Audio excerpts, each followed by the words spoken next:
Signs on the back said Jesus only. And I thought, that sounds strange, Jesus only. And I began to notice those signs, and there's on anywhere from bicycles, Fords, Cadillacs, and what more. Jesus only. And I followed some of them down, and I come to a great big church, and I found out they were Pentecostal. I'd heard of Pentecostal, but they were a bunch.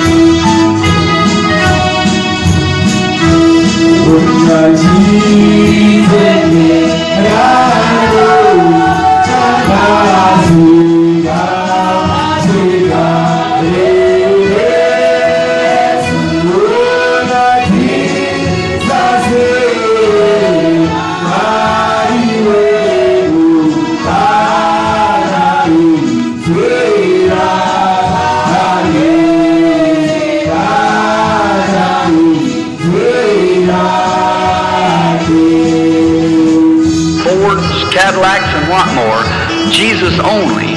And I followed some of them down, and I come to a great big church, and I found out they were Pentecostal. I'd heard of Pentecostal, but they were a bunch of holy rollers that laid on the floor and frothed at their mouth and everything that they told me about.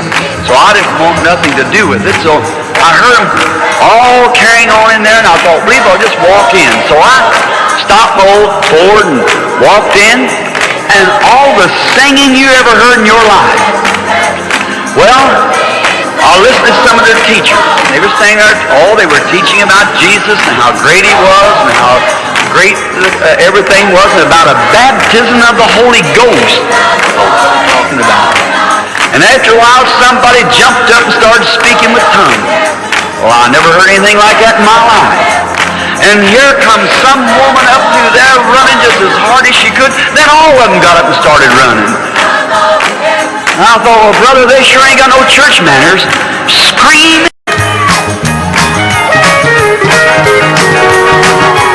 I still want to be identified with that group. I'm still there. I remain there. I was born there. I want to